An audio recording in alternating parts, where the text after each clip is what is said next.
ilmu wal fiqh fid din. Katanya sampai kemudian permasalahan itu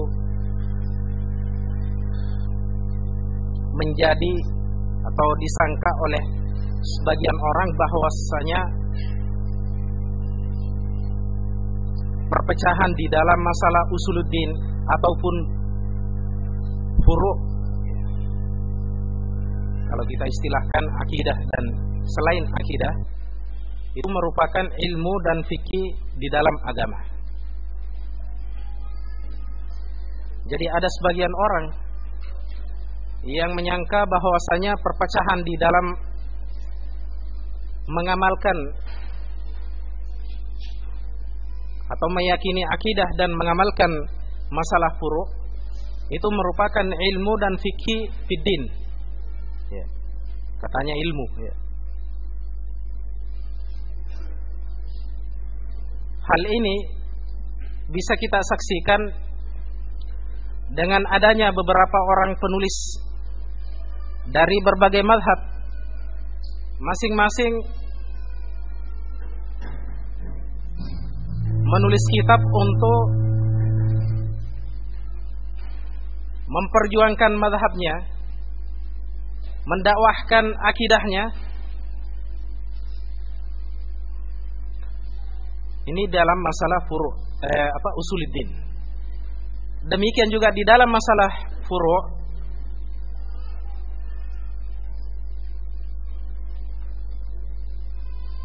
masing-masing mazhab menulis tulisan atau kitab untuk membela mazhab mereka. Kalau tadi di dalam masalah usuluddin atau masalah akidah misalnya, maka kita lihat misalnya di sana ada kitab yang judulnya Jauharatut Tauhid.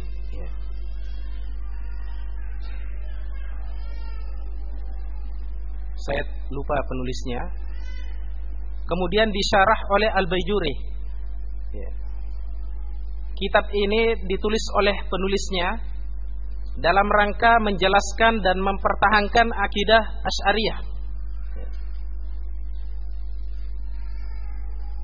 Kemudian muncul juga yang namanya Ibnu Arabi, bukan Ibnul Arabi. Ibnul Arabi yang ada L-nya itu Ahlus Sunnah. Kalau Ibnu Arabi, dia ini termasuk tokoh sufi. Untuk mencanangkan akidahnya Wahdatul Wujud, dia menulis kitab yang berjudul Al-Futuhatul Makkiyah. Kemudian juga menulis kitab Fususul Hikam. Dia menulis 2 kitab untuk mentakrir akidah dia.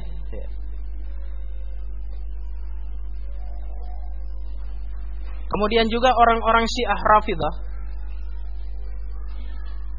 menulis kitab yang berjudul Al-Kafi. Ini tulis oleh Al-Kulaini. Ini kitab akidah yang dimiliki oleh orang-orang Rafidah. Kalau kita di dalam Ahlus Sunnah derajatnya seperti Sahih Bukhari. Kitabnya Al-Kulaini. Kemudian di sana ada kitabnya orang Rafidah yang lain namanya Biharul Anwar, yang ditulis oleh Al-Majlisi.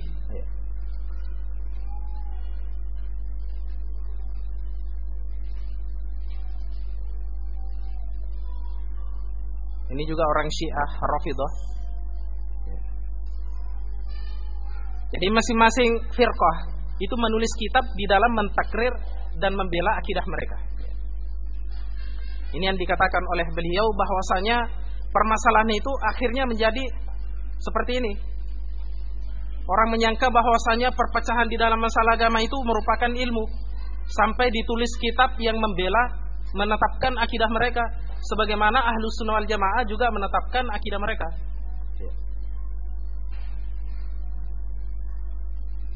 Ahmadiyah juga yang baru-baru muncul, mereka juga punya kitab. Saya lupa kemarin saya diberitahu teman itu, ada kitab mereka khusus untuk menjelaskan akidah mereka. Demikian pula orang-orang Khawarij itu juga punya. Cuma sekarang ini saya nggak teringat kitab yang mereka tulis, akan tetapi banyak, termasuk juga orang-orang yang terpengaruh dengan mereka, seperti kitab At-Taghut, ya, sekarang sudah diterjemahkan, ya. Itu akidah yang kitab ini berbahaya sekali, ya. Dalamnya menetapkan akidah Khawarij.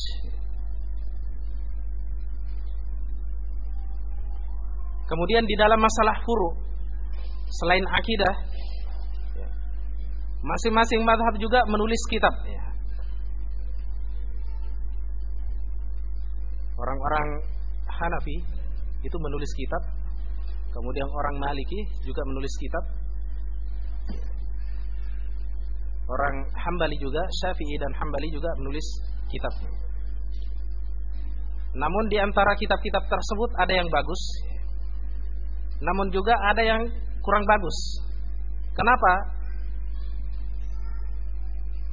Karena sebagian kitab itu mengajak kaum muslimin untuk ta'assub kepada mazhab tersebut. Bahkan sampai dalam sebuah kitab disebutkan bahwasanya orang Hanafi itu nggak bisa nikah dengan orang Syafi'i. Jadi misalnya laki-lakinya dari mazhab Hanafi, dia nggak boleh nikah dengan wanita yang berasal dari mazhab Syafi'i. Ini yang merupakan iftirak, perpecahan yang dicela oleh Allah Subhanahu wa taala dan dilarang. Alasan mereka bahwasanya orang Syafi'i itu seperti ahlul kitab, tidak bisa dinikahi. Padahal menurut Ahlus Sunnah wal Jamaah bahwasanya ahlul kitab pun kalau seseorang itu terpaksa nggak dapat akhwat lagi misalnya, sudah habis di kota Jumpandang misalnya, kecuali orang Nasrani, tapi ini nggak ngajak ikhwan untuk nikah dengan orang Nasrani, cuma sebagai contoh saja. Maka Ahlus Sunnah wal Jamaah bolehkan. Berbeda dengan fatwa ini mengharamkan katanya nikah laki-laki Hanafiyah nikah dengan wanita Syafi'iyah. Dalilnya katanya mereka anggap Syafi'iyah itu sebagai ahlul kitab. Jadi ta'assub yang seperti ini yang dilarang. Jadi masing-masing mazhab itu ada di antara sampai ulama mereka sendiri yang ta'assub. Dan belajar mazhab itu tidak apa-apa. Misalnya ikhwas di sini mau belajar mazhab Syafi'i, usul fikihnya misalnya mau belajar kitab Al-Mustasfa, yang jelas tidak ta'assub. Kalau nampak kebenaran bagi dia maka dia ambil, kalau nampak kesalahan mazhabnya dia tinggalkan, ini tidak apa-apa. Karena para ulama kita juga dahulu mereka mempelajari mazhab yang ada di kalangan Ahlus Sunnah wal Jamaah. Jadi yang dilarang adalah apabila mazhab penulisan kitab tersebut mengantarkan kepada ta'assub.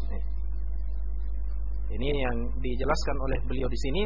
Kata beliau bahwasanya sampai orang itu menyangka bahwasanya perpecahan itu di dalam masalah usuluddin dan furu' agama ini itu katanya ilmu dan fikih fiddin. Sampai ada seperti itu.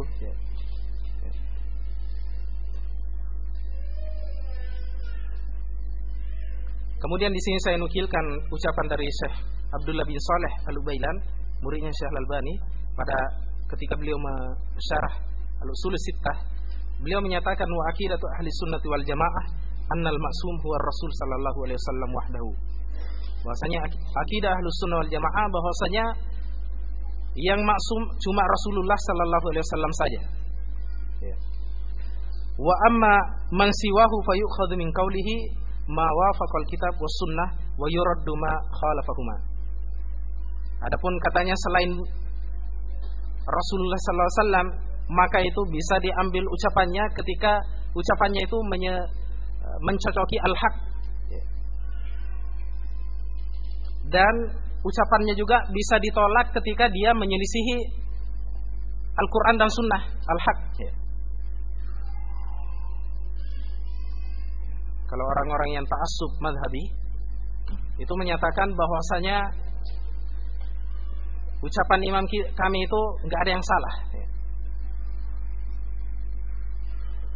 Sampai ada di antara mereka menyatakan bahwasanya kalau ada ayat yang tidak sesuai dengan pendapat mazhab, maka ayat itu harus ditakwil.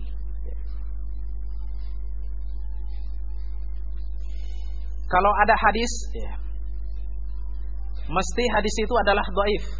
Padahal kalau diperiksa oleh ahlul hadis, bahwasanya hadis itu sahih. Cuma karena ta'assub mereka yang menjadikan mereka berkata seperti demikian. Sampai kemudian perpecahan itu berkembang ya. Sampai tadi saya katakan orang Hanafiyah tidak mau nikah dengan orang Syafi'iyah. Orang Hanafi Malikiyah tidak mau belajar sama orang Hambali. Padahal kalau mau diteliti guru-guru mereka, Imam Syafi'i misalnya itu belajar pada Imam Malik, dan Imam Ahmad ibn Hanbal itu belajar sama Imam Syafi'i. Kemudian Syekhul Islam Ibnu Taimiyah itu termasuk bermadzhab Hambali dalam masalah fikih. Tapi yang belajar sama beliau itu adalah orang-orang Syafi'i. Saya sebutkan diantaranya adalah Ibnu Katsir, penulis kitab tafsir, dan juga Az-Zahabi yang menulis kitab Syiarul A'lamin Nubala, itu juga Syafi'i. Termasuk Al-Mizzi, penulis kitab Tahdzibul Kamal, itu juga termasuk orang Syafi'i, belajar sama Syekhul Islam Ibnu Taimiyah. Jadi dulu tidak ada masalah orang Syafi'i belajar sama orang Hambali belajar sama orang Maliki. Kemudian terakhir baru muncul muskilah, masalah ta'assub, fanatik buta ya.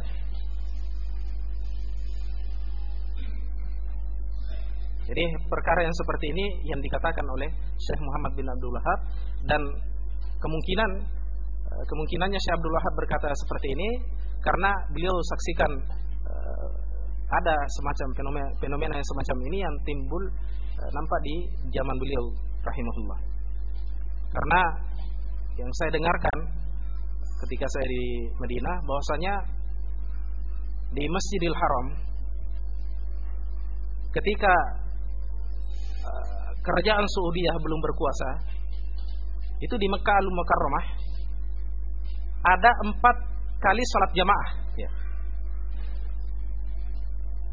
Ini karena adanya ta'assub madhabi. Orang Hanafi tidak mau sholat di belakangnya orang Syafi'i. Orang Syafi'i tidak mau sholat di belakangnya orang Hanafi, sebaliknya seperti itu.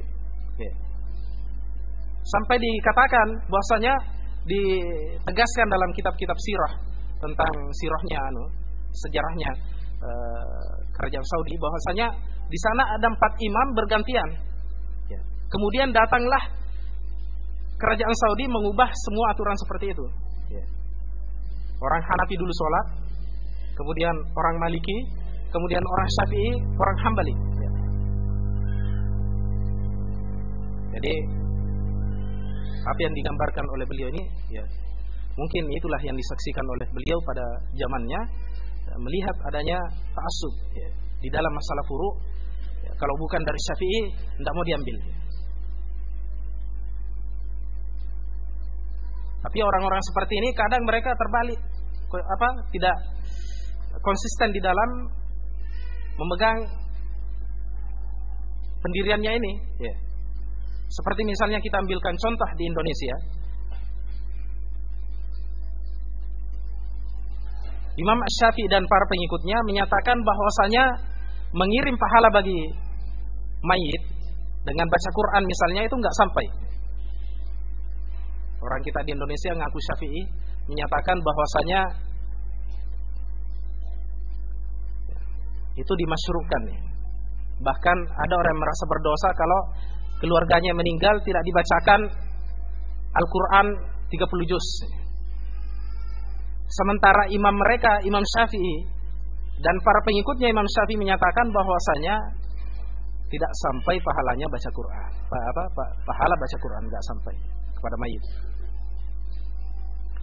Malah sebaliknya pendapat ini merupakan pendapatnya orang Hambali. Pendapatnya Syekhul Islam Ibnu Taimiyah. Ya. Sekalipun pendapat ini merupakan pendapat yang marjuh, ya. Karena tidak ada dalilnya yang menunjukkan bahwasanya baca Quran itu sampai kepada mayit. Ya. Yang ada cuma haji, ya. Kemudian sedekah untuk orang tua, ya.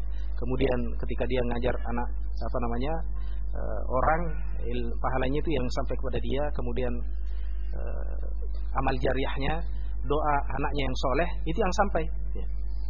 Adapun yang lainnya seperti baca Quran itu nggak sampai. Ya.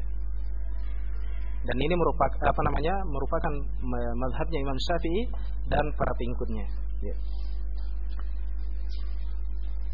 Inilah syarah bagi prinsip yang kedua. Kemudian kita berpindah pada prinsip yang ketiga. Beliau berkata rahimahullah, inna min tamamil istima'i as-sam'u wa ta'atu liman ta'ammar alaina walau kana abdan habasyian. Katanya rahimahullah, sesungguhnya di antara kelengkapan, ya, kesempurnaan persatuan itu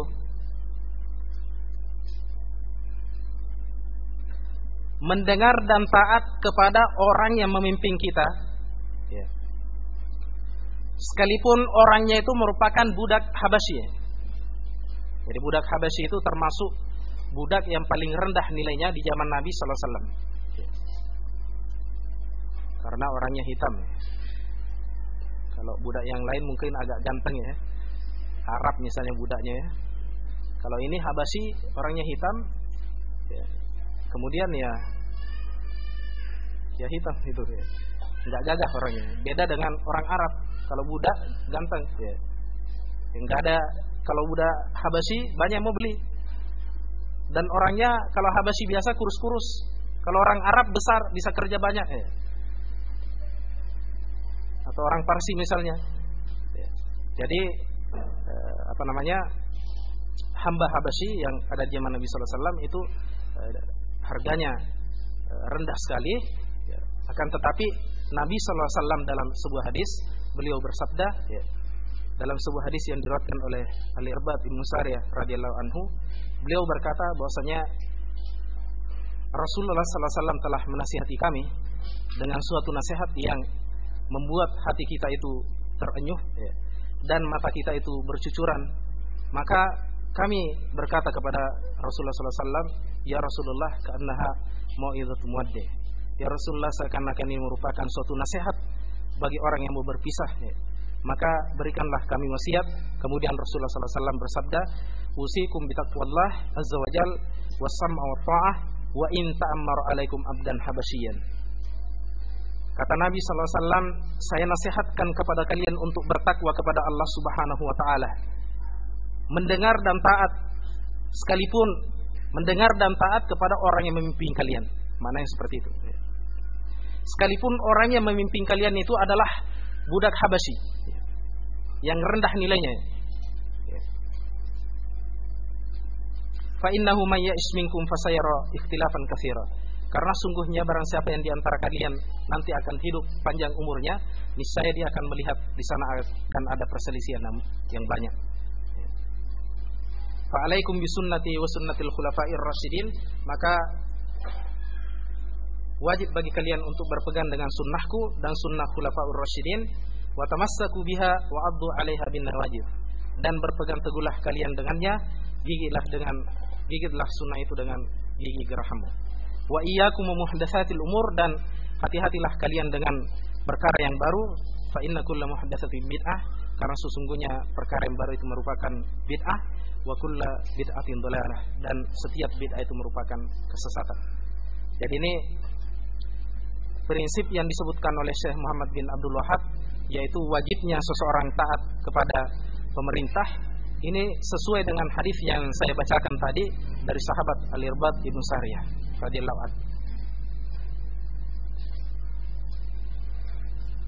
Jadi ini merupakan akidah Ahlussunnah wal Jamaah, ya, yang telah ditakrir, ditetapkan oleh para nabi dan para sahabatnya, ya. bahkan dibukukan oleh para ahlu sunnah wal jamaah di dalam kitab-kitab akidah mereka. Ikhwas sekalian, kalau membuka kitab-kitab akidah, seperti saya kasih misalnya yang ada di hadapan saya ini, Aqidatus Salaf. Ya. Di situ akan disebutkan akidah ini. Ya. Kemudian juga di dalam Aqidatut Tahawiyah, Al-Aqidatut Tahawiyah juga disebutkan akidah ini. Wajibnya seseorang itu taat kepada pemerintah yang muslim. Ya. Kemudian Aqidah Wasitiyah yang ditulis oleh Syekhul Islam juga menyebutkan akidah ini. Ya. Hampir semua kitab akidah itu menetapkan wajibnya seorang muslim taat dan mendengar pemerintahnya yang muslim. Ya.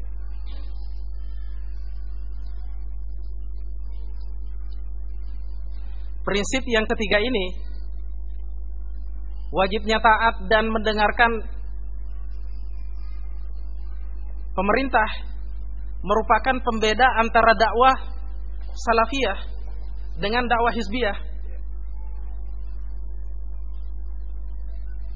Kenapa saya katakan demikian? Karena dakwah hizbiyah itu mengajak seseorang untuk selalu benci, tidak senang kepada pemerintah.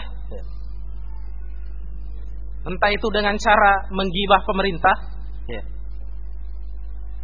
atau entah dengan cara menyebarkan aibnya pemerintah, berkhutbah menjelaskan kesesatan pemerintah, ya, mengadakan orasi politik di Islamic Center misalnya untuk menjelaskan penyimpangan Orde Baru misalnya dulu, ya.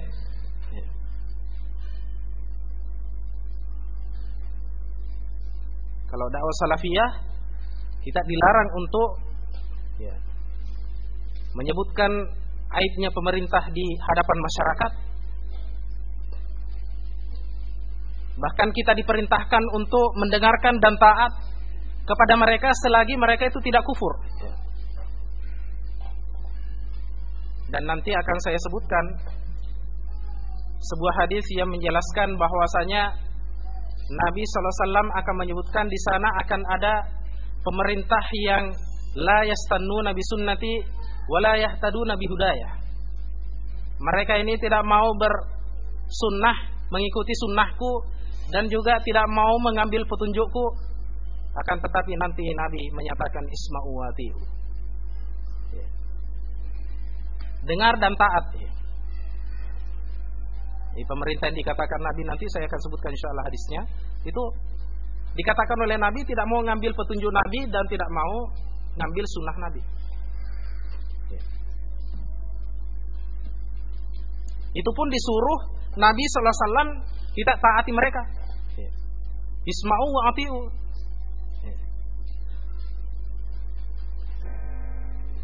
Jadi ini merupakan akidah Ahlus Sunnah wal Jamaah, akidatus salaf yang membedakan antara dakwah salafiyah dengan dakwah hizbiyah. Dakwah hizbiyah mengajak orang benci pemerintah, ya.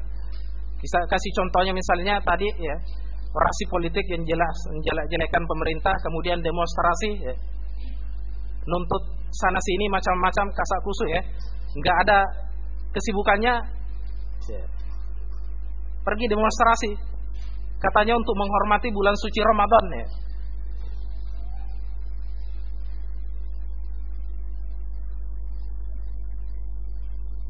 Bulan suci Ramadan tidak perlu disucikan dengan sesuatu yang dilarang oleh Allah dan Rasulnya.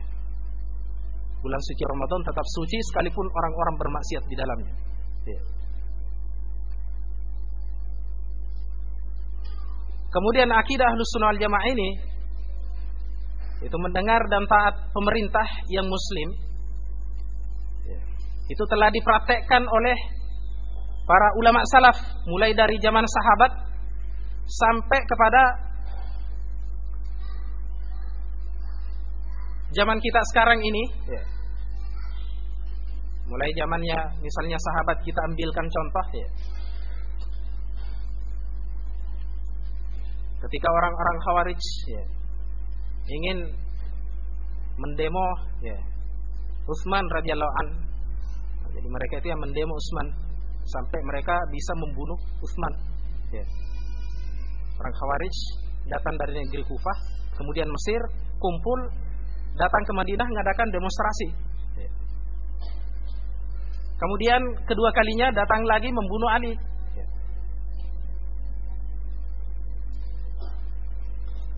Ketika itu para sahabat menggencarkan dakwah, memberikan nasihat kepada umat bahwasanya gerakan yang seperti ini bukan termasuk akidah Ahlus Sunnah wal Jamaah.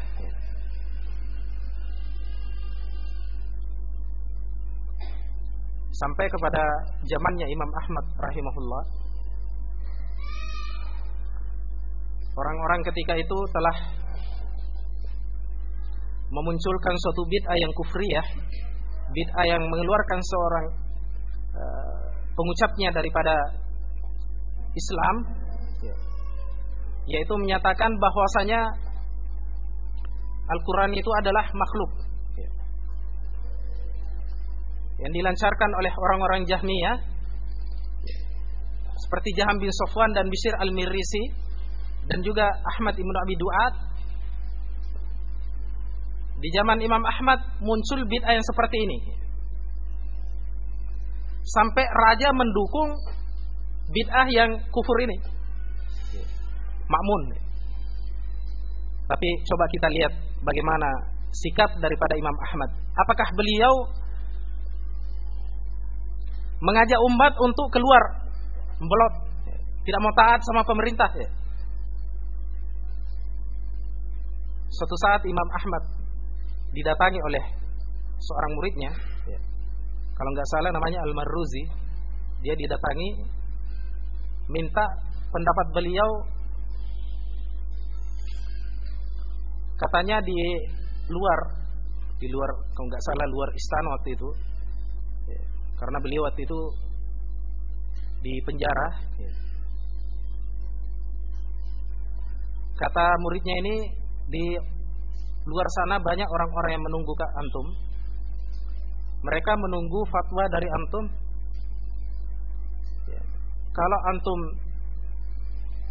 memerintahkan kita ini khuruj, membelot dari pemerintah, kita adakan kudeta seperti itu. Karena ini merupakan ucapan kufur. Kata Imam Ahmad bahwasanya jangan. Kalian katanya jaga darah kaum muslimin, jangan kalian tumpahkan darah kaum muslimin. Jadi ini sikapnya Imam Ahmad rahimahullah. Kita bisa saksikan beliau tidak mau keluar khuruj alal hukam, tidak mau membelot daripada hukam pemerintah, sekalipun pemerintahnya sudah mengucapkan kata-kata yang kufur, Ma'mun. Tapi Ma'mun ini kita enggak kafirkan loh ya.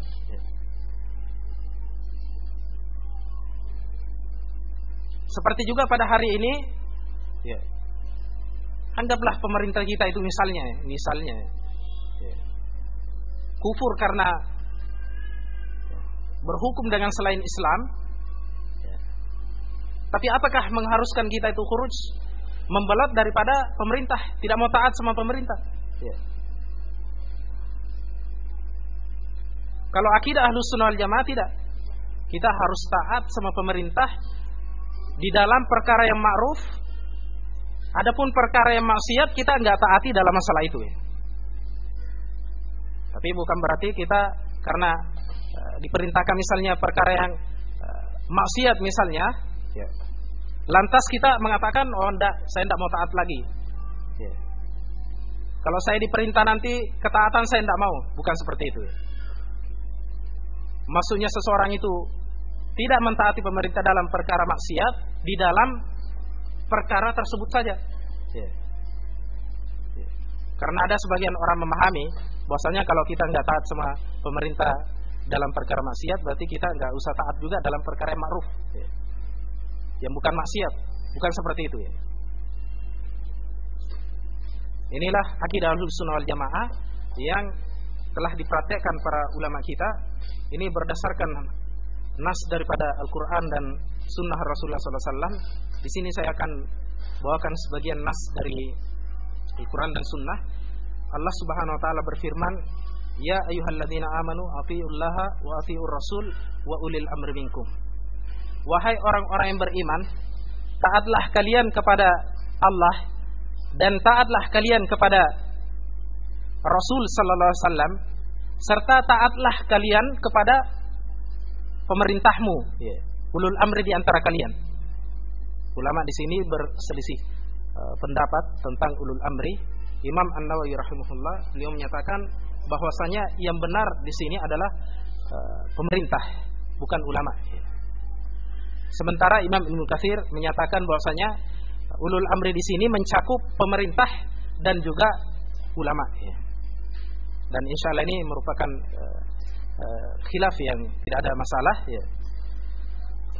karena pemerintah, kalau tidak ada pemerintah maka kemaslahatan kaum muslimin tidak akan bisa terjamin. Ini dalam masalah dunia. Demikian pula kalau tidak ada ulama, maka kemaslahatan agama seorang kaum muslimin itu tidak bisa terjamin. Oleh karena itu, di sini menunjukkan kepada kita bahwasanya ulul amri itu yang mencakup duanya, mencakup ulama dan juga mencakup umara. Tapi kalau dikatakan ulul amri secara mutlak, yang dimaksud di situ adalah pemerintah. Nabi sallallahu alaihi wasallam bersabda dalam sebuah hadis yang diriwayatkan oleh Imam Muslim dalam kitab sahihnya. Nabi sallallahu alaihi wasallam bersabda begini, "Tasma'u wa tu'ti'u lil amir wa in daraba dhahraka wa akhadha malaka fasma' wa ati." Kata Nabi sallallahu alaihi wasallam, dengarlah dan taatlah kepada amirmu, kepada pemimpinmu, sekalipun mereka itu memukuli punggung kalian dan juga mengambil harta kalian, fasma' wa ati. Dengar dan taatlah.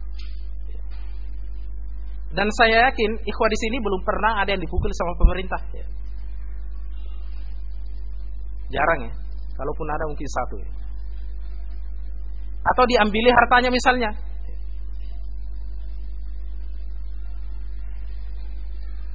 Dipajak misalnya.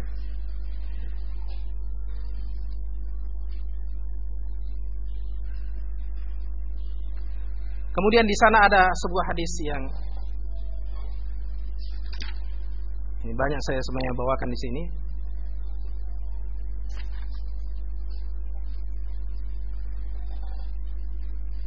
Kemudian hadis yang kedua, alal mar'il muslim as-sam'u wa ta'ah fima ahabba wa kariha illa ayyumar bi ma'siyah.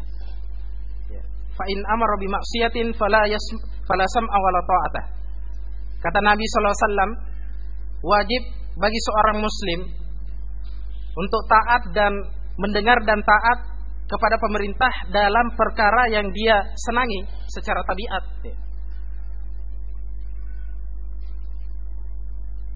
Disuruh misalnya bangun rumah, bangun sekolah, kasih bantuan pemerintah, senang. Seorang kalau mungkin seperti ini banyak yang senang. Jadi kata Nabi, dalam perkara yang dia senangi atau yang dia benci, yang tidak senangi secara tabiat. Disuruh misalnya kerja bakti, gali got, atau cabut rumput misalnya, kadang banyak orang yang tidak mau, kotor badannya, capek dan lain-lain sebagainya, nggak dikasih lagi minum, makan juga enggak, kerjanya sampai duhur misalnya, itu banyak orang yang tidak datang, karena nggak senang. Disuruh misalnya oleh pemerintah bikin SIM, nggak mau. Enak kesana kemari naik motor nggak punya SIM, padahal dia disuruh. Nabi SAW menyatakan seorang muslim wajib mendengar dan taat. Disuruh pakai helm nggak mau, karena katanya merusak model rambut apa ya. Sebagian pemuda bilang gitu ya. Saya nggak mau pakai helm katanya, harus demo waktu itu. Katanya merusak model rambut katanya. Padahal ini merupakan maslahat yang diinginkan oleh pemerintah bagi kaum muslimin. Kata Nabi sallallahu alaihi wasallam, kecuali dia diperintahkan untuk berbuat maksiat. Apabila dia memerintahkan seseorang berbuat maksiat, maka tidak ada ketaatan dan tidak perlu mendengar dan tidak perlu taat. Imam Al-Mubarakfuri menukil dari seorang ulama yang namanya Al-Mutahhar rahimahullah, ketika menafsirkan hadis ini beliau berkata, sam'u kalamil hakim wa ta'atuhu wajibun ala kulli muslim sawa'un amarahu bima yuwafiqu tab'ahu aw lam yuwafiqhu bi syartin alla ya'murahu bi maksiatin fa in amarahu biha fala yajuzu ta'atuhu lakin la yajuzu muharabatul imam. Kata Al-Mutahhar rahimahullah, yang dimaksudkan hadis itu bahasanya mendengar ucapan pemerintah dan mentaatinya merupakan suatu kewajiban bagi setiap muslim, apakah dia memerintahkan sesuatu yang cocok dengan tabiat kita, istilahnya keinginan hawa nafsu kita, ataupun tidak cocok, maka ini merupakan satu kewajiban. Dengan syarat, kata beliau, bahwasanya illa alla ya'muruhu bi maksiyah. Dengan syarat dia tidak memerintahkan maksiat. Apabila dia memerintahkan maksiat, maka tidak boleh ditaati pemerintah tersebut dalam perkara maksiat. Jangan semuanya ya. Misalnya dia disuruh minum khamr, besok disuruh bikin SIM. Dia mengatakan, sebagian orang mungkin memahami, saya nggak mau minum khamr, besok kalau saya disuruh bikin SIM saya juga nggak mau. Ini bukan begini maksudnya.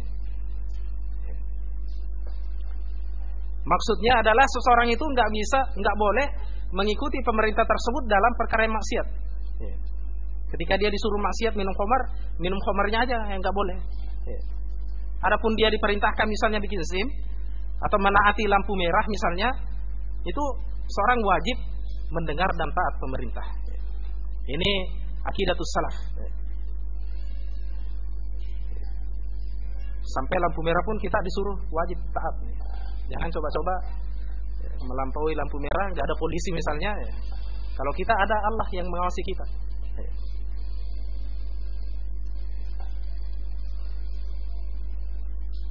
Kata beliau, kalau dia memerintahkan maksiat maka tidak boleh ditaati, akan tetapi tidak boleh melawan imam. Tidak boleh melawan imam. Inilah akidah Ahlus Sunnah wal Jamaah berdasarkan hadis Rasulullah SAW, dan berikut ini merupakan hadis yang paling dalam maknanya, dan itu yang saya tadi isyaratkan. Hadis ini berasal dari sahabat Muadz bin Jabal radhiyallahu anhu dari Nabi sallallahu alaihi wasallam. Beliau bersabda, hadis ini panjang, saya potong aja yang sesuai dengan maudhu kita. Nabi sallallahu alaihi wasallam bersabda, yakunu ba'di a'immatun la yahtaduna bihudayah. Katanya nanti akan ada para imam, para pemimpin yang tidak mau mengambil petunjukku, kata Nabi sallallahu alaihi wasallam. Wala yastannuna bisunnati, dan juga tidak bersunnah dengan sunnahku, tidak mengikuti sunnah Rasulullah sallallahu alaihi wasallam. Wa sayakumu fihim rijalun qulubuhum qulubus syayatin, dan katanya nanti akan ada di antara mereka tokoh yang hatinya itu adalah hati setan. Jadi hatinya seperti hati setan, fi jusmani insanin, katanya, fi jusmani insin, di dalam tubuh seorang manusia.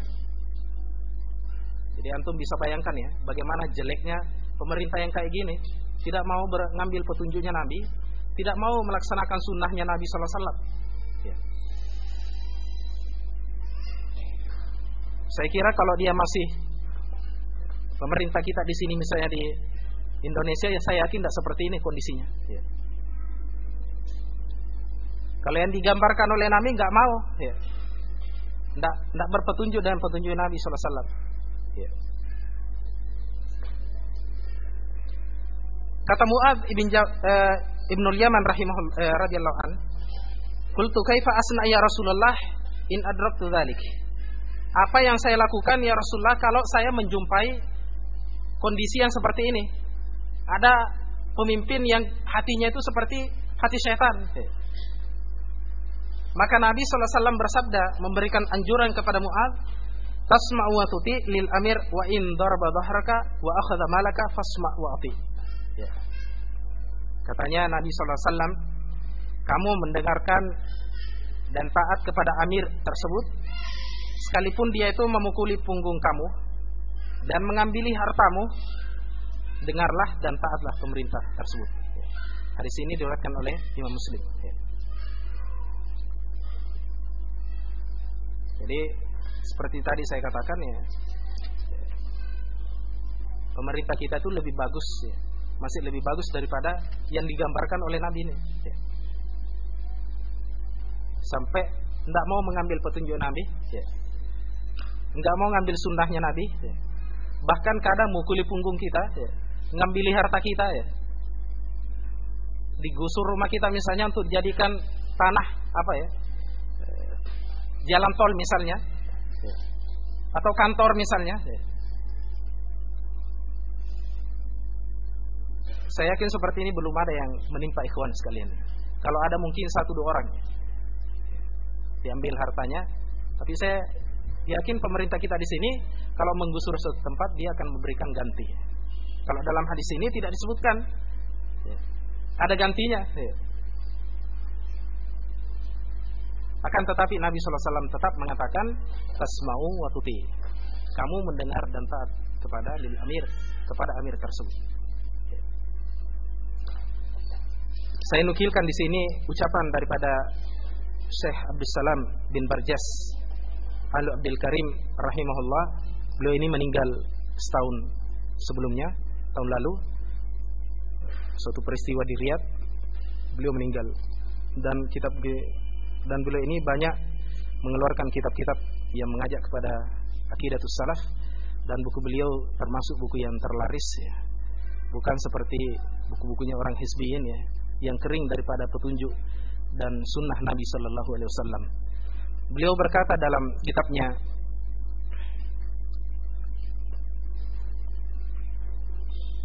Muamalatul Hukam, "Hadzal hadis min ablagil ahadits allati ja'at fi hadzal bab. Id qad wasafa an-nabi sallallahu alaihi wasallam haula'il a'imma bi annahum la yahtaduna bi hadihi wa la yastannuna bi sunnatihi." Kata beliau, hadis ini termasuk hadis yang paling dalam maknanya yang telah datang di dalam perkara ini, permasalahan ini, sebab Nabi sallallahu alaihi wasallam menggambarkan para pemimpin tersebut bahwasanya mereka itu tidak mau mengambil petunjuk Nabi sallallahu alaihi wasallam dan juga tidak mau mengambil sunnah Nabi sallallahu alaihi wasallam. Tidak mau mengerjakan sunnah Nabi sallallahu alaihi wasallam. Wa dzalika ghayatud dhalal wal fasad wa nihayatuz zaik wal inan. Katanya padahal permasalahan itu, hal yang seperti itu merupakan puncak daripada kesesatan dan kerusakan serta puncak daripada penyimpangan. Fahum la yahtaduna bihadi Nabi sallallahu alaihi wasallam. Mereka itu tidak mau mengambil petunjuk Nabi sallallahu alaihi wasallam pada diri mereka dan juga pada keluarga mereka dan juga pada rakyat mereka.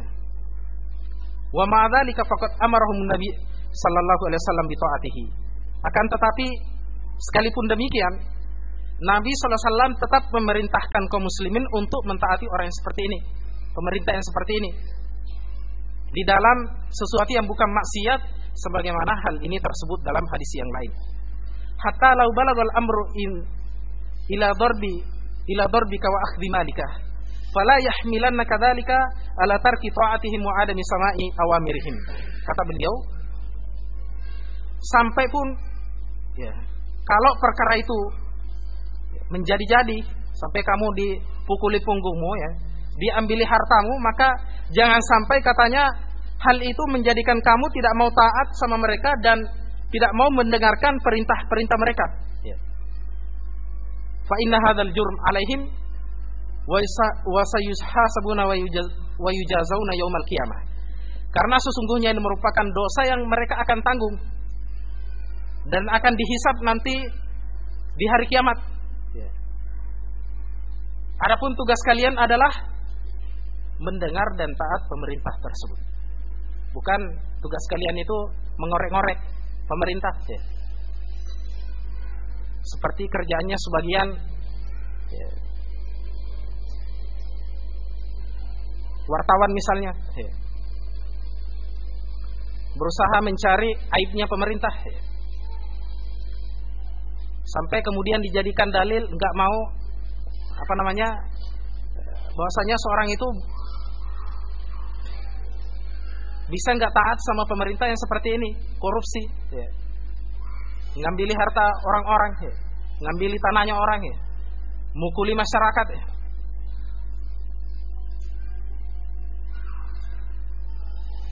Jadi inilah akidah Ahlussunnah wal Jamaah ditetapkan oleh Rasulullah SAW. Sebenarnya masih banyak hadis-hadis yang saya tidak bacakan dan saya tinggalkan karena waktu terlalu sempit bagi saya, dan saya bermohon mudah-mudahan risalah ini bisa saya selesaikan, karena termasuk risalah ini adalah risalah yang pendek lafadznya, kan tetapi maknanya luas sekali. Sampai saya tidak selesai di dalam melengkapi nukilan saya semalam, karena saking panjangnya permasalahan yang yang dicakup oleh risalah yang ditulis oleh beliau ini.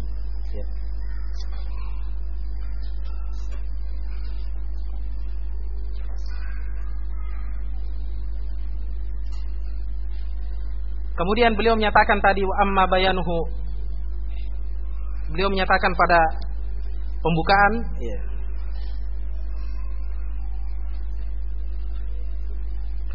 bahwasanya Allah Subhanahu wa taala ini telah menjelaskan permasalahan ini dengan sejelas-jelasnya, baik itu secara syar'i maupun secara takdir.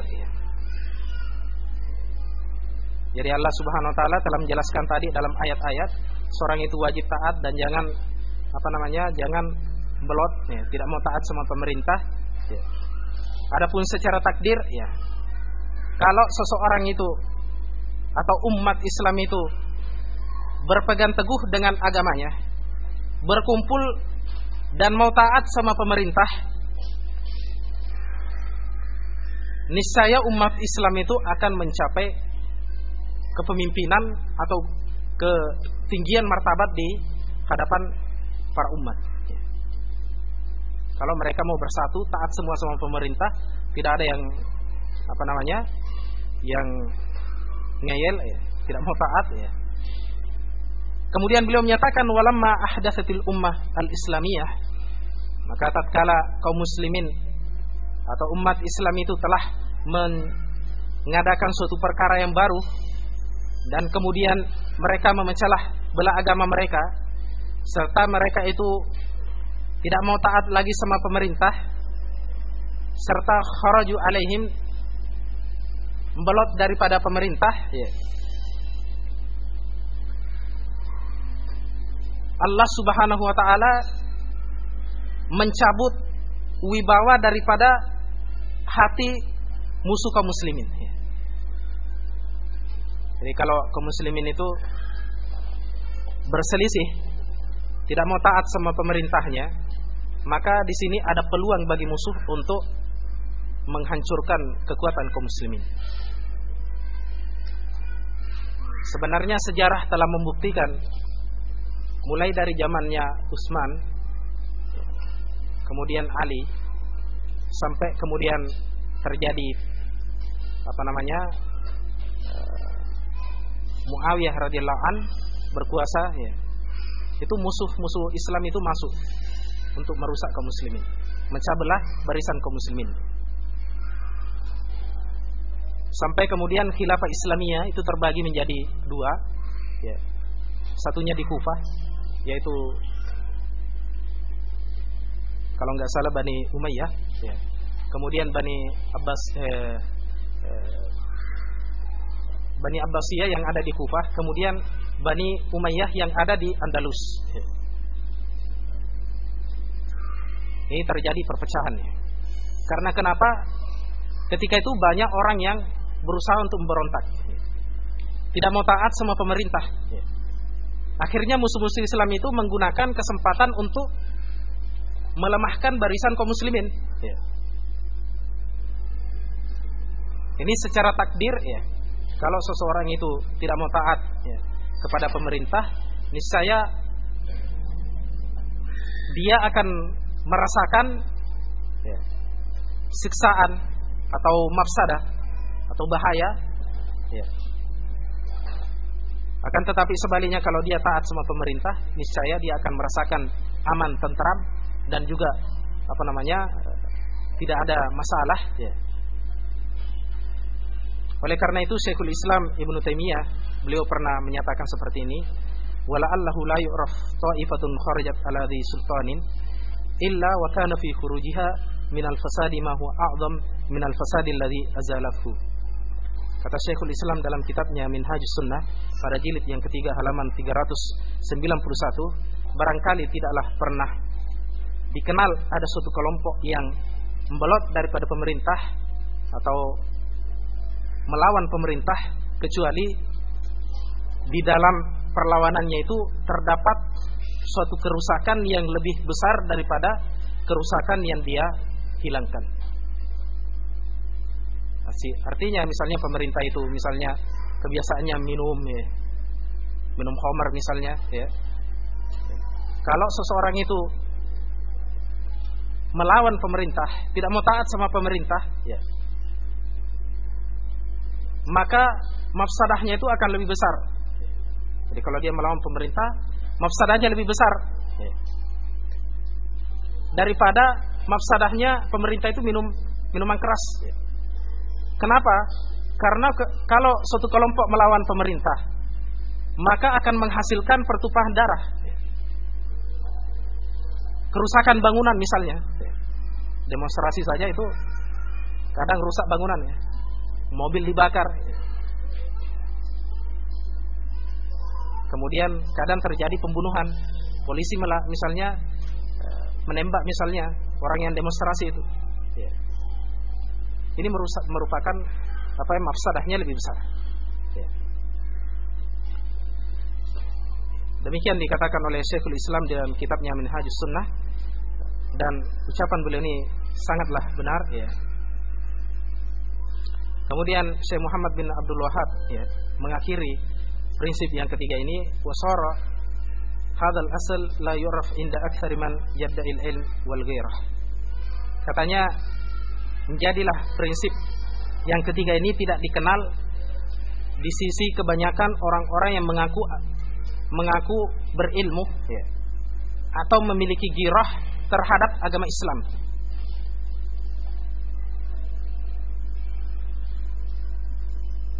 Jadi prinsip yang memerintahkan kita untuk taat dan mendengarkan pemerintah hampir-hampir tidak dikenal lagi di tengah-tengah kaum muslimin, kecuali dakwah salafiyah yang selalu mengajak orang untuk kembali kepada aqidatus salaf. Seorang nggak boleh demonstrasi. Di mana kita pernah dengarkan ada dakwah yang melarang seseorang itu demonstrasi? Bahkan masyarakat malah mendukung misalnya, atau minimal diam, tidak mengingkari. Sebagian dakwah hizbiyah juga mengompori, bahkan turut serta di dalam perkara ini. Kecuali dakwah salafiyah yang selalu menasihati umat, mengajak umat itu untuk berpegang teguh dengan aqidatus salaf. Kemudian di sini sampai jam berapa nih? Azannya penting sekali sebenarnya. Saya kayaknya nggak bisa menyelesaikan ini. Mudah-mudahan nanti ada daurah lagi. Saya lanjutkan tiga prinsip lagi, dan insya Allah mungkin pada kesempatan ini cuma yang bisa kita bahas cuma 3 prinsip. Insya Allah tidak apa-apa, karena al-ajalatu minasyaitan, karena tergesa-gesa itu termasuk dari syaitan. Tidak apa-apa kita sedikit kaji, yang penting kajian kita ini dipahami. Daripada banyak-banyak tidak dipahami ya, tidak ada gunanya. Dan juga saya banyak ngantuk ya, nggak paham ya, karena terlalu panjangnya ya, banyak ngantuk, akhirnya tidak dengar, tidak paham ya. Kemudian di sini saya akhiri dengan sedikit tambahan dari saya untuk menjelaskan kepada ikhwah sekalian beberapa sebab yang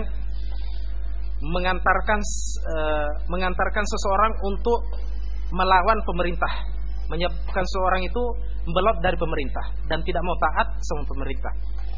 Di sana ada beberapa sebab. Ya. Di antaranya adalah al-istima'atu sirriyah, perkumpulan sirriyah, perkumpulan rahasia, atau kalau kita istilahkan kerennya lagi, dakwah sirriyah, dakwah sirriyah ya. Mengadakan misalnya daurah,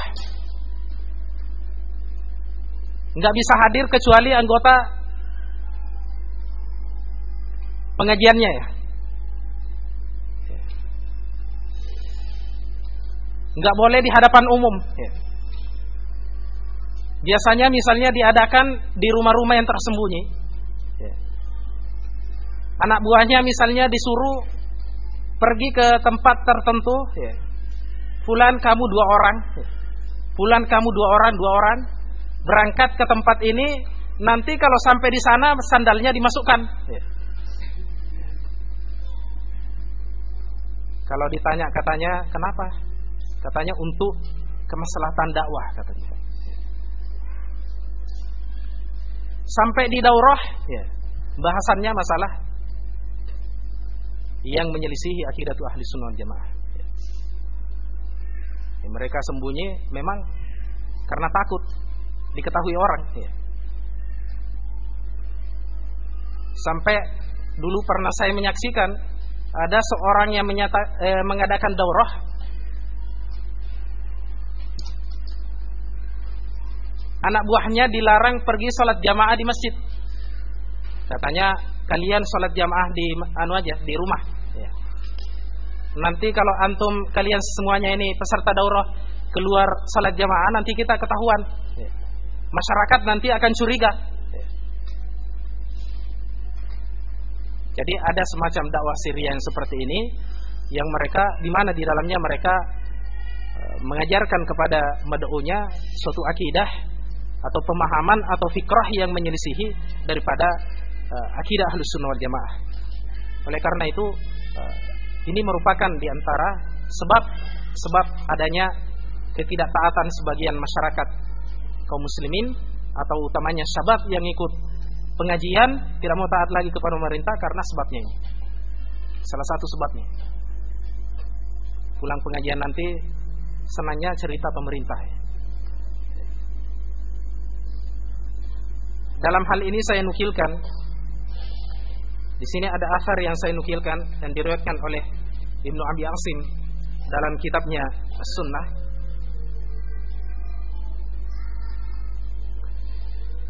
Nabi sallallahu alaihi wasallam bersabda, "Wasma' wa ati wa 'alaika bil alaniyah wa iyyaka wasir."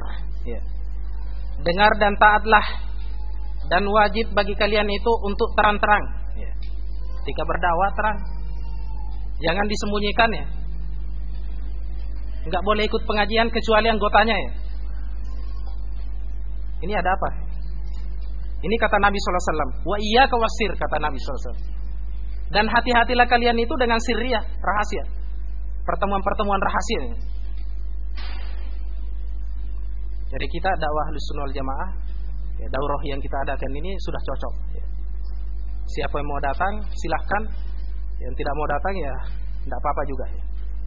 Jelas kita sudah menyampaikan dakwah Ahlus Sunnah wal Jamaah ya. Kemudian ada asar daripada Umar Ibn Khattab radhiyallahu anhu.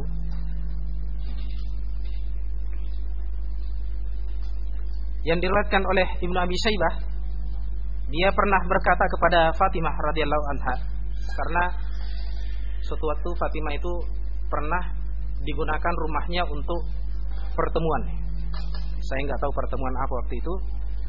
Maka Umar berkata kepada Fatimah, "Wa qad balagani anna haula yastami'una indaki. Wa imullah la in balagani dzalik la uharriqanna 'alaihim al-bait."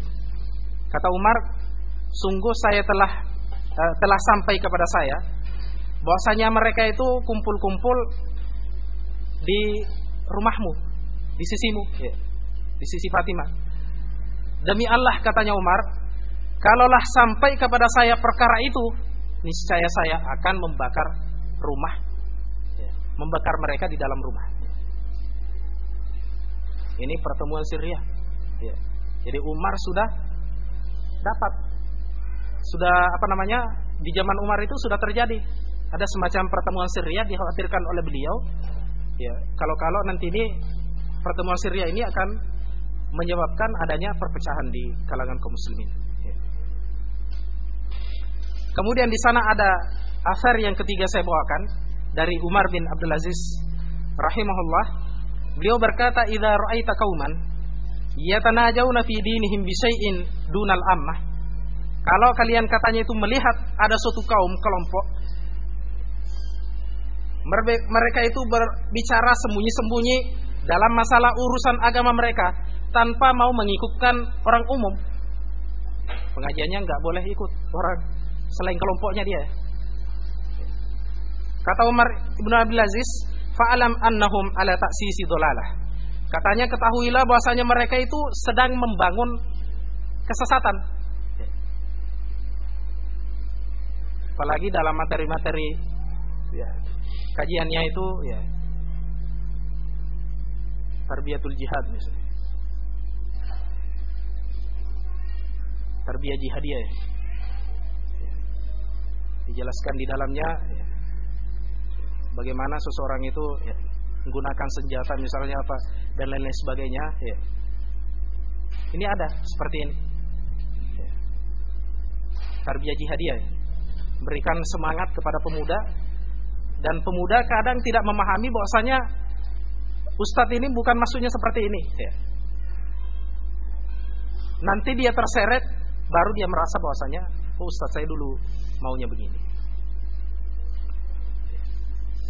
Banyak kelompok-kelompok kajian yang begini modelnya, yang dakwah mereka itu dakwah sirriyah, yang kadang-kadang mengakibatkan, ya, ketidaktaatan kepada pemerintah, ya.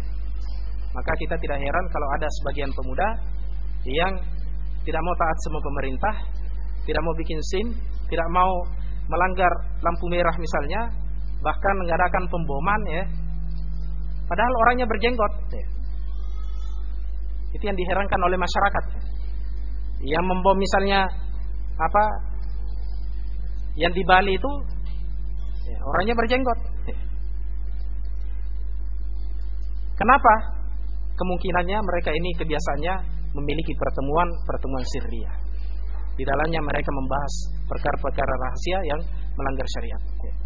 Kemudian sebab yang kedua, seorang itu yang bisa mengantarkan seseorang tidak taat sama pemerintah, ya. Yang kedua adalah at-tahazzub. Tahazzub, ya. Tahazzub artinya tajamu ala syai'in muayyan. Jadi berkumpul pada sesuatu tertentu, berkelompok pada sesuatu tertentu. Tahazzub ini kadang terpuji di sisi Allah dan Rasulnya sallallahu alaihi wasallam. Apabila dia itu berkumpul dan berkelompok bersama dengan pemerintah, ya, pemerintah kaum muslimin, ya, yang memiliki pemimpin yang nampak, ya, kita berikan batasan di sini. Tahazzub yang terpuji, yang berkelompok yang terpuji apabila berkelompok itu dalam rangka taat kepada pemimpin, yang pemimpin ini orangnya ada, ya.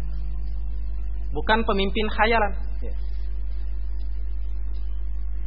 Seperti yang sebagian jamaah hizbiyah, ya, itu menyatakan bahwasanya kalian itu harus taat sama jamaah. Ya. Ditanya jamaah pimpinannya siapa? Oh, saya juga enggak tahu katanya. Ya. Jelas kita punya pemimpin katanya. Ya. Tugas antum cuma dengar dan taat saja. Ya. Ada yang seperti ini. Kalau tahazzub yang berkelompok yang dipuji oleh Allah dan Rasulnya, yaitu berkelompok bersama, bergabung bersama pemerintah, ya. Istilahnya taat sama pemerintah, tidak membelot dari mereka, ya. Tidak melawan pemerintah. Ini yang dianjurkan oleh Allah Subhanahu wa taala. Inilah yang dimasukkan oleh Allah Subhanahu wa taala di dalam Al-Qur'an, ulaika hizbullah. Mereka itu adalah hizbullah, kelompok Allah. Ala inna hizballahi humul muflihun. Ketahuilah bahwasanya kelompok Allah Subhanahu wa taala itu beruntung.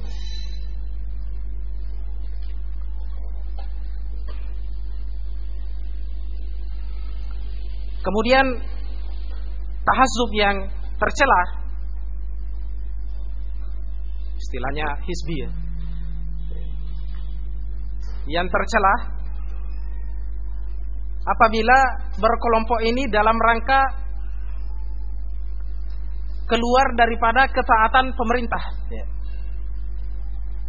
Jadi kalau ada jamaah dakwah yang mengajak seseorang itu untuk tidak taat sama pemerintah, inilah yang dimaksud dengan ya, tahazzub. Kalau orangnya disebut hizbi. Ya. Banyak mungkin ikhwan-ikhwan sekalian melafadzkan kata hizbi ini tidak paham. Ya. Dari mana maknanya, dari mana asalnya. Ya. Cuma menyebutkan fulan itu hizbi, ya. Tidak tahu apa maknanya hizbi itu, ya. Jadi di sini kita bisa tarik kesimpulan bahwasanya hizbi itu adalah orang yang keluar daripada ketaatan pemerintah, ya. Kemudian menuju kepada ketaatan terhadap kelompok-kelompok tertentu. Ya. Sini saya ya, bahasa Arabnya. Ya. Ini takrif definisi ini disampaikan oleh Syekh Abdul Salam Barjas. Beliau menyatakan, wa amma tahazzubul mazmum fa huwal khuruju an jama'atil muslimin ila tajammu'atin ukhra taltaqi ala mufatatil jamaah. Katanya berkelompok atau hizbi yang tercela adalah keluarnya seseorang daripada jamaah kaum muslimin, pemerintah kaum muslimin, tidak mau taat ya, kepada pemerintah kaum muslimin, kemudian menuju kepada kelompok-kelompok yang lain. Kelompok-kelompok ini akan bertemu dalam satu titik, yaitu mufaraqatul jamaah, meninggalkan al-jamaah, tidak mau taat sama pemerintah ya. Dan ini yang disebut dengan hizbi. Nanti antum jangan sembarangan ya.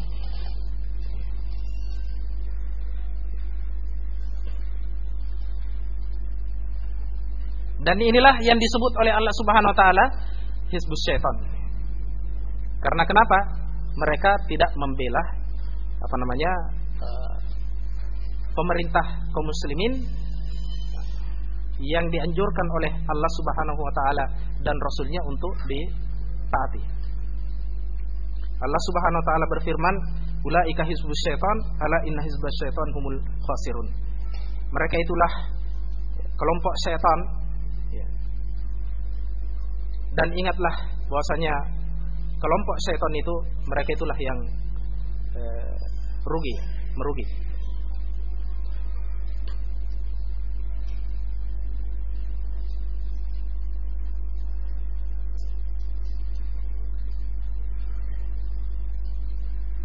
Berikutnya, penyebab yang ketiga adalah isa'atul dzan bi wulatil umur. Berburuk sangka terhadap pemerintah.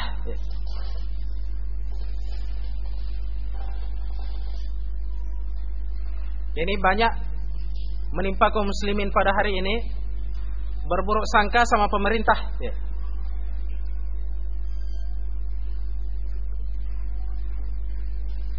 Misalnya pemerintah ingin membangun jalan tol misalnya. Sebelum dibangun itu sudah banyak orang berkoar-koar. Pemerintah itu maunya enak saja katanya. Katanya dia bangun tol itu biar uang masuk di kantongnya. Padahal dia tidak melihat bahwasanya pembangunan jalan tol itu ada maslahatnya, manfaatnya bagi kaum muslimin. Misalnya dulu di sini ya, nggak ada jalan tol, orang mutar ke sana ya. Tapi adanya jalan tol, kemaslahatan kaum muslimin semakin mudah. Kendaraan mudah, ya. Tidak ada orang yang mau cepat-cepat tergesa-gesa misalnya, itu bisa melalui jalan tol dengan mudah. Tapi orang-orang yang ada penyakit di hatinya, tidak mau taat sama pemerintah, mereka sudah sebelum dibangun sudah komentar macam-macam. Korupsi katanya pemerintah ya. Nanti masuk lagi di kantongnya itu ya.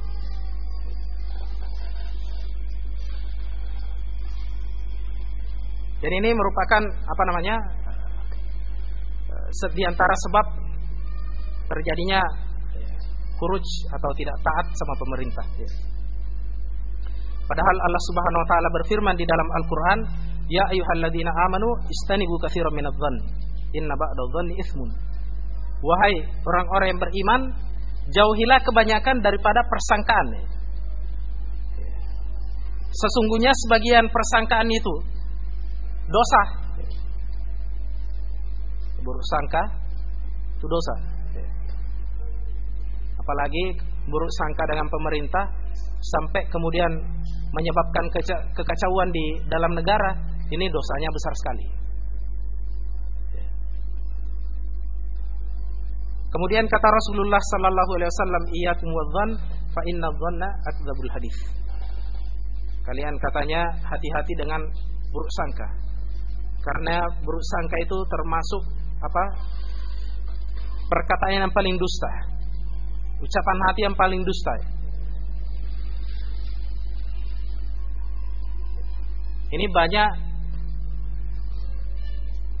hadis ini banyak digunakan oleh orang hizbi sebagai dalil untuk membantah salafiyin.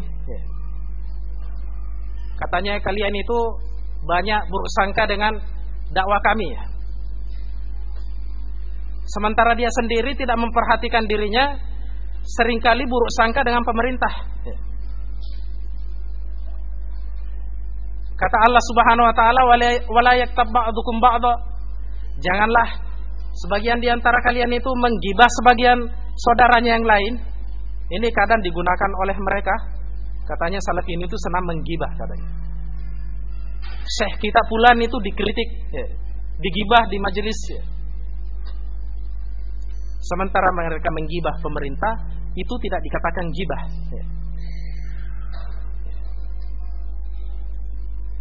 Ini pernah saya kumpulkan semacam tanakut, simpang siurnya manhajnya orang-orang hizbi. Mereka bilang jangan bergibah, mereka bergibah. Mereka bilang jangan buruk sangka sama orang lain, mereka yang buruk sangka sama pemerintah. Mereka bilang jangan, kalian harus bermuazanah ya. Misalnya ada sebagian manhaj dakwah yang mengajak kepada muazanah ya. Ketika mengkritik ahli bid'ah, kalian jangan menyebutkan kejelekannya saja. Ya, jelaskan juga kebaikannya. Ketika mengkritik salafiyin, itu tidak ada muazanahnya. Atau mengkritik orang yang tidak dia senangi, itu mereka tidak ada muazanahnya. Suruh kritik orang Syiah Rafidhah, itu tidak mau pakai muazanah. Ini sedikit faedah ya, keluar dari materinya ya. Tapi ini faedah insyaallah. Di sini saya nukilkan dari Syekh Muhammad bin Abdul Latif Al-Syekh dalam kitab Ad-Durrah As-Saniyah pada jilid yang 9 halaman 127. Beliau menyatakan wa mimma adkhala syaitan ala ba'dil mutadayyinin, di antara hal yang dimasukkan syaitan kepada orang-orang yang beragama, ittihamul ulama'il muslimin bil mudahanah, yaitu mereka menuduh para ulama kaum muslimin dengan mudahanah, jilat pemerintah ya. Dulu di Saudi ketika terjadi peristiwa perang Khalij ya, dan ulama memberikan fatwa kepada pemerintah bahwasanya tentara Amerika itu bisa mendarat di Saudi untuk memerangi Irak ya.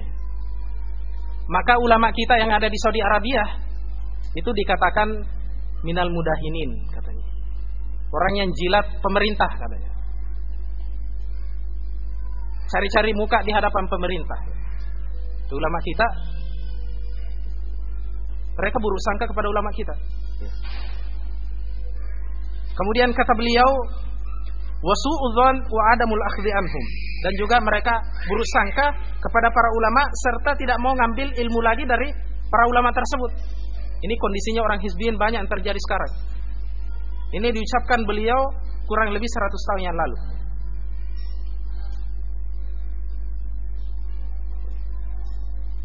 Ini kembali terjadi lagi di zaman kita sekarang ini. Banyak pemuda yang nampaknya berjenggot ya, mutadayyin, nampaknya perhatiannya dengan agama tinggi, tapi tidak mau ambil dari masyayikh. Dulu ketika perang Khalij, Syekh bin Baz itu digelari bin Bus katanya. Karena yang ketika itu Presiden Amerika menyerang Irak, katanya siapa? George Bush ya. Jadi katanya Syekh bin Baz itu lebih pantas dikatakan bin Bus. Nauzubillah ya. Bahkan ada yang menuduh para ulama kita bahwasanya mereka itu kaki tangan Sionisme ya. Para ulama kita di Saudi Arabia yang kita banyak menimba ilmu dari mereka itu dikatakan seperti itu. Termasuk juga Salafiyin ya. Yang tidak mau mutuskan misalnya hubungan dengan Amerika, masih tetap beli barang-barangnya ya. Dikatakan kalian itu kaki tangannya Amerika. Ini ada kondisi pemandangan yang seperti ini yang para sahabat itu ya, diberikan syubhat oleh syaitan. Kemudian beliau menyatakan wa mimma arkhalas syaitan aidan, di antara hal yang diberikan syaitan juga kepada mereka orang-orang yang perhatiannya dengan agama ya. Isa'atu dhanni bi waliyil amr wa adamu ta'ati lahu fa inna hadza min a'dhamil ma'asi. Katanya diantaranya juga adalah berburuk sangka kepada pemerintah dan tidak taat kepada mereka, maka sesungguhnya ini termasuk maksiat yang paling besar ya. Jadi seorang berburuk sangka kepada pemerintah ya, itu termasuk maksiat yang besar ya. Jangan dianggap remeh ya. Ini cuma dalam pikiran saya saja ya. Tidak saya ucapkan dan lain-lain sebagainya. Tinggalkan ya buruk sangka. Apalagi kita pada hari ini banyak bermunculan surat kabar atau majalah misalnya yang berbicara tentang pemerintah, jelek-jelekan pemerintah ya. Sedikit-sedikit dihakimi fulan pejabat ini, fulan pejabat ini ya, dituduh seperti ini ya.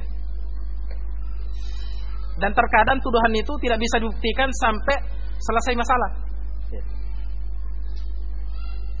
Dan itu tidak ada manfaatnya. Justru madarrah, bahaya akan kembali kepada kaum muslimin, di mana kaum muslimin tidak akan segan lagi sama pemerintahnya, tidak hormat lagi sama pemerintahnya. Semuanya mau jadi pemimpin, mau menghakimi si pejabat fulan. Semuanya mau jadi hakim ya. Ngadili Pak siapa fulan ya. Padahal belum tentu dia itu juga bersih dari perkara tersebut. Kemudian yang terakhir ya, sedikit lagi ya. Sebab yang keberapa? Ya, yang keempat adalah sabbul ulat, mencela pemerintah ya. Mencela pemerintah ini banyak sekali contohnya. Apakah itu lewat khutbah Jumat, ceramah-ceramah umum, ataukah lewat buletin, atau lewat majalah, atau lewat radio. semua itu diharamkan di dalam Islam.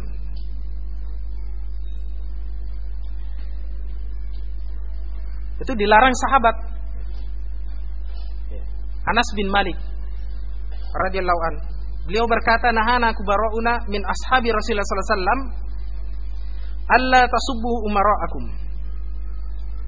Kata Anas, para pemimpin kami, orang-orang besar kami dari kalangan sahabat Rasulullah sallallahu alaihi wasallam, mereka itu melarang kami, jangan kalian itu mencela pemerintahmu, dan wala tagussuhum, dan jangan kalian menipu pemerintahmu, wala ta'suhum, dan jangan kalian itu durhakai pemerintahmu.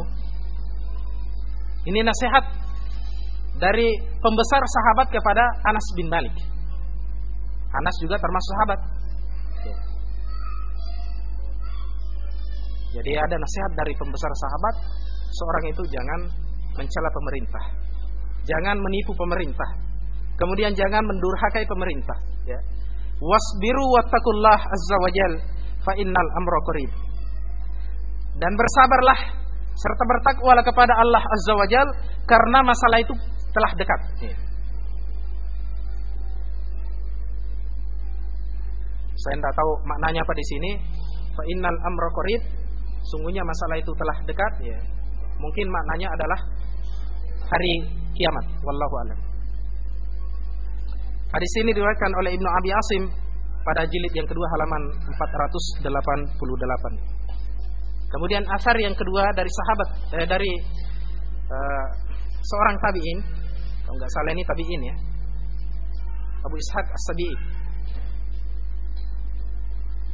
Beliau berkata dalam riwayat Ibnu Abdul Bar dalam kitabnya Tamhid pada jilid yang 21 halaman 287, beliau berkata, ma sabba qaumun amirahum illa hurimu khairahu. Katanya tidak adalah suatu kaum yang mencela amir mereka, pemimpin mereka, kecuali mereka itu akan dihalangi dari kebaikan pemimpin tersebut. Coba kalian perhatikan, ya. Lamunkan dulu, ya. Ketika kaum muslimin, ya, mencela misalnya presidennya, coba bayangkan, ya. Yang dulunya misalnya Pak Presiden itu memberikan bantuan kepada dakwah, setelah dia digulingkan, dia tidak setelah dicela, ya, dan dia dengar bahwa kita mencela mereka, maka jelas mereka tidak memberikan bantuan kepada kita. Tidak mau memberikan bantuan kepada anak yatim misalnya, kepada pondok pesantren misalnya, nggak mau, sudah. Wallah ngapar katanya, ada apa kita? Apa keuntungan kita membantu mereka, ya? Malah justru mereka yang mencela kita, ya. Akhirnya mereka tidak mau memberikan bantuan kepada kita. Tidak mau lagi membangun jalan, ya. Aspal di depan rumah kita sudah bolong, ya. Karena dengar kita banyak mencela mereka, akhirnya nggak ditutupi. Sampai akhirnya jalan di rumah kita itu kayak jalan di perkampungan, ya. Kalau datang musim hujan, sudah becek sudah. Jadi seseorang yang mencela pemerintah itu tidak ada untungnya, malah justru kita dapatkan kejelekannya. Selain itu kita dapat dosa di sisi Allah Subhanahu wa taala. Ini yang banyak tidak diketahui oleh kaum muslimin, bahwasanya mencela pemerintah itu termasuk dosa. Jangankan pemerintah dicela, kita mencela saudara kita saja, saudara kita tidak mau digitukan, dan kita berdosa. Di sini saya kembali ingatkan, ya, kontradiksi orang-orang hizbiyin yang menyatakan bahwasanya kalian jangan mencela syekh kami fulan, ya. Malah justru mereka sendiri yang mencela pemerintah, dia tidak membalikkan ucapannya itu kepada dirinya sendiri, ya. Dalam khutbah Jumat, ya, jelaskan, ya, presiden ini begini-begini, ya, menteri ini begini-begini, ya. Itu bukan akidah Ahlus Sunnah wal Jamaah, ya. Kemudian asar yang kedua, yang ketiga dari Ma'ruf Al-Karhi, ya. Diriwayatkan oleh Ibnul Jauzi dalam kitabnya Manaqib Ma'ruf Al-Karhi wa Akhbarihi. Beliau berkata, Ma'ruf ini berkata, man la'ana amirahu hurima adluhu. Barang siapa yang melaknat amirnya, ya, maka dia akan dihalangi dari keadilannya. Jadi senang mencela pemerintahnya. Pak Presiden itu tidak beres, menteri itu tidak beres. Seringnya seperti itu ucapannya, sering melaknat orang. Ya. Kata Ma'ruf Al-Karhi, orang ini akan dihalangi daripada keadilan amirnya itu. Ya. Jadi kalau seseorang itu senang mencela pemerintahnya, ya itu tidak mungkin akan mendapatkan keadilannya. Bahkan malah mungkin akan mendapatkan tekanan dari mereka.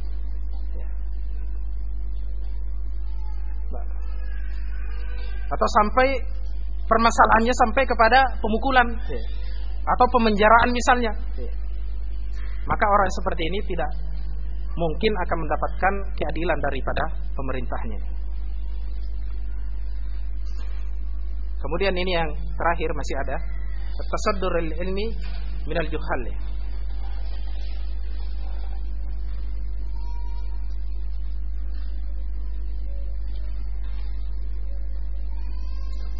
Mau diterjemahkan ini, tasaddurul ilmi artinya kurang lebihnya begini. Sok alim, padahal dia itu jahil. Jadi dia memberikan fatwa kepada masyarakat, padahal dia itu jahil. Seperti di Saudi misalnya banyak orang-orang yang model ini seperti ini modelnya. Ketika ulama kibar kita di Saudi sudah berfatwa bahwasanya tentara Amerika itu boleh masuk waktu itu, muncul orang-orang yang tidak berilmu menyatakan bahwasanya fatwa ini keliru katanya. Fatwa ini keliru, tidak benar.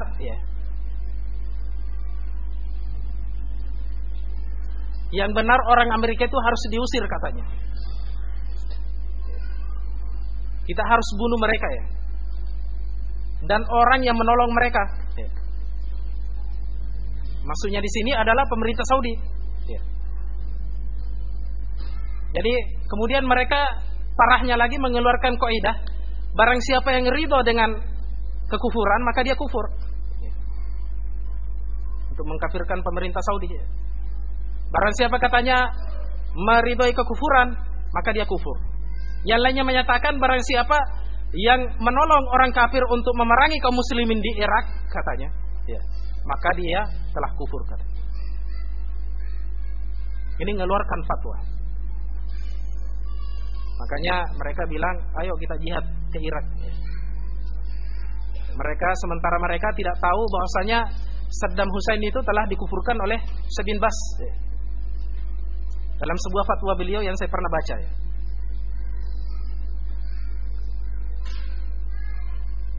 Karena dia ini termasuk partainya partai Al-Ba'ath, partai komunis. Artinya Al-Ba'ath itu kebangkitan. Kan tetapi mereka ini mengingkari kebangkitan.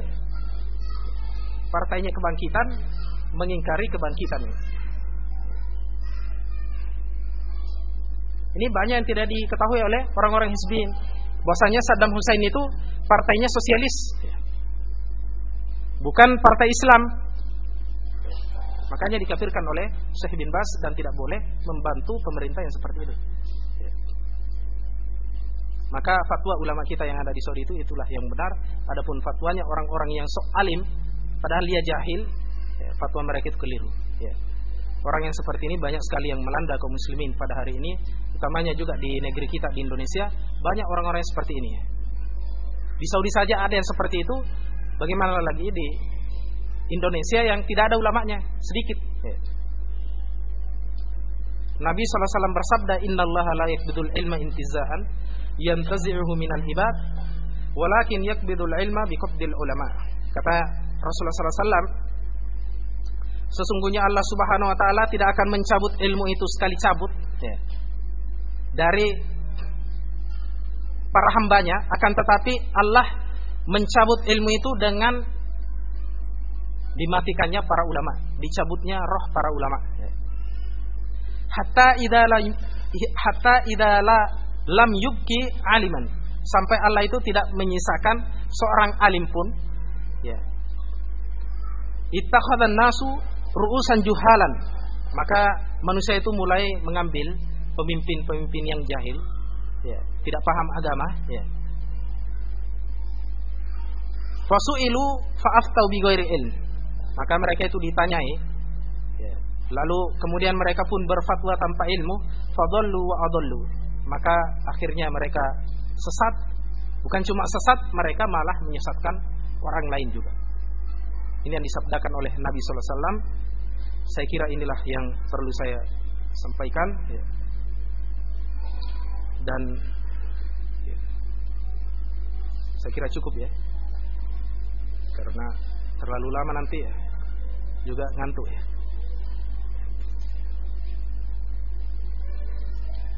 Saya akhiri dengan mengucapkan alhamdulillahirabbil alamin. Assalamualaikum warahmatullahi wabarakatuh. Mana pertanyaannya? Ada? Tidak ada. Oh, iya. Tidak usah.